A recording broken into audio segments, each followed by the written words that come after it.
Mr. President, torture is wrong. It is un-American, and it doesn't work.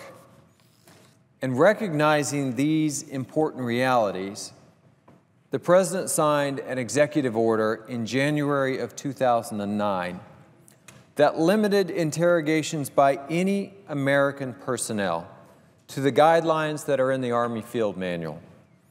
And he reinforced U.S. commitment to the Geneva Conventions. This closed the book on the Bush administration's interrogation program. But let's make no mistake, these weren't just enhanced interrogations. This was torture.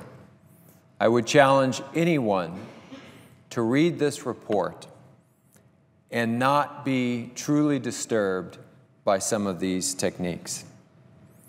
Releasing the Intelligence Committee's study of the CIA's detention and interrogation program to the American people today will finally provide a thorough accounting of what happened and how it happened.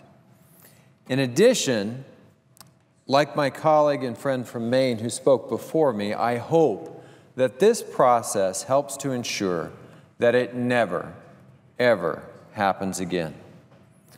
This was a grave chapter in our history, and the actions taken under this program cost our nation global credibility, and let's be blunt, they put American lives at risk. Some have suggested that releasing this report could put American lives at risk. But let's be clear, it has been the use of torture that puts Americans unnecessarily in harm's way. There is no question that there will never be a good time to release this study. We all know that for months now, terrorists in the extremist group ISIS have been kidnapping and barbarically killing innocent Americans because of what we as a nation, Mr. President, stand for. The response to their threats and terrorism should not be for us to change our American values. It should be to stand firm in our values and work with our allies to root out extremism and terrorism in all its forms. The release of this study will finally let us face what was done in the name of the American people and allow for future generations to use these findings to learn from the mistakes made by the architects of this program. This is an objective, fact-based study. It's a fair study. And it is the only comprehensive study conducted of this program and the CIA's treatment of its detainees in the aftermath of the September 11th attacks. Today marks an enormous, albeit painful step into our future. It is important to know that these torture methods were the brainchild of a few CIA officials and their contractors. Now, when I joined the Intelligence Committee 2 years ago, I began to read the classified report material and was surprised to learn this. Frankly, it was not consistent with all of my assumptions. It wasn't what my prejudices told me to expect. But that is exactly why a fact-based study is so important. Furthermore, it is important to know that at every turn, that CIA leadership avoided congressional oversight of these activities, and even worse, misled Congress.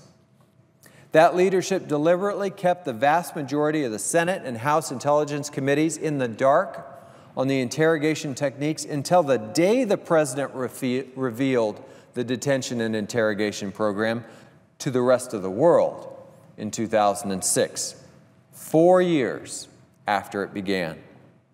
Even then, misrepresentations to the committee about the effectiveness of this program continued, in large part because the CIA had never performed any comprehensive review of the effectiveness of the interrogation techniques or the actions of its officers. Myths of the effectiveness of torture have been repeated, perpetuating the fable that this was a necessary program that somehow saved lives. The committee examined the claims of plots thwarted and detainees captured as a result of intelligence gained through torture.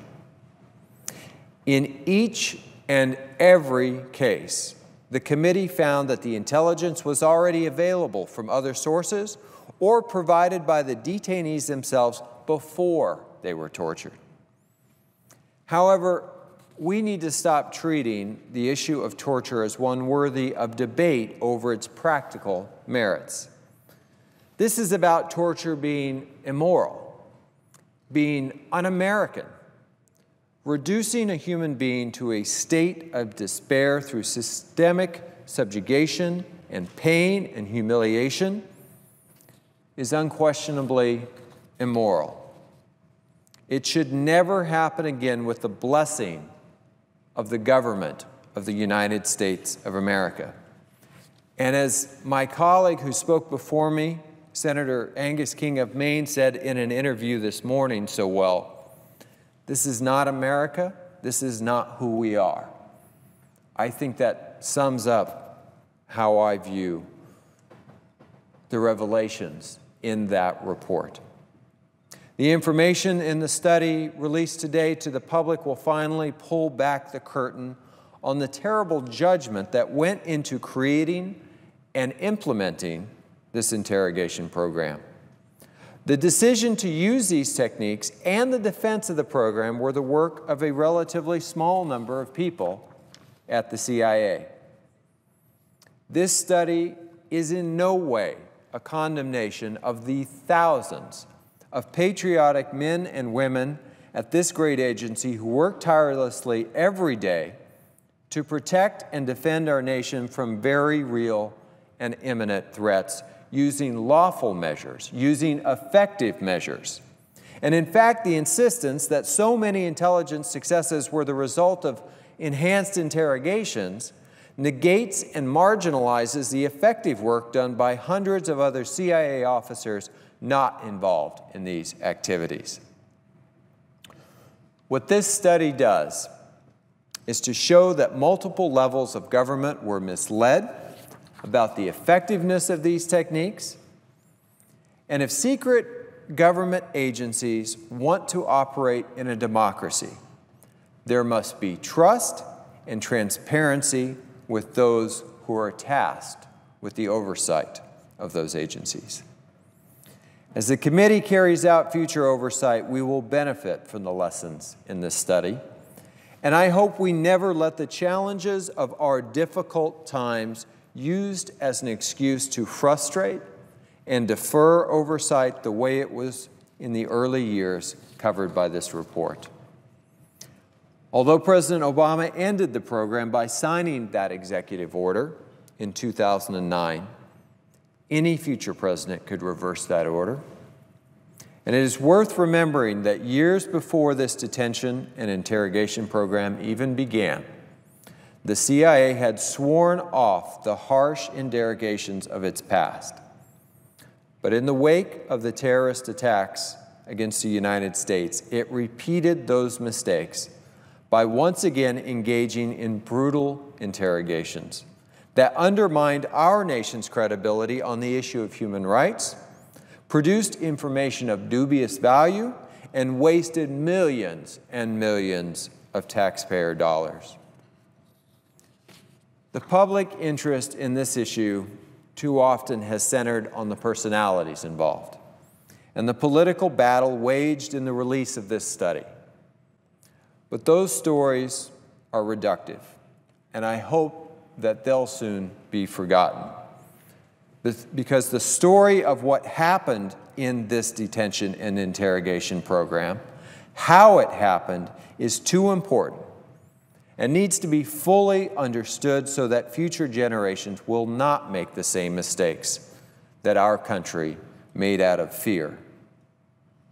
When America engages in these acts with authorization from the highest levels of government, we invite others to treat our citizens and our soldiers the same way.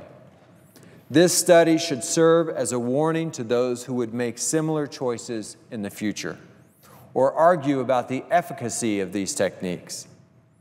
Let us learn from the mistakes of the past, and let us never, ever repeat these mistakes again.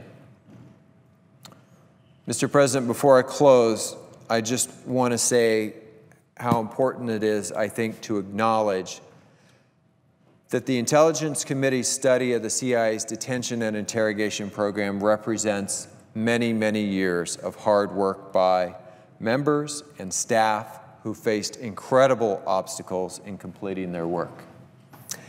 The fact that this study was finished is a testament to their dedication, and it's a testament to the dedication and focus of Chairman Rockefeller and Chair Feinstein in deciding that oversight is our job, regardless of how long it takes. Mr. President, I would yield back the remainder of my time. Thank you.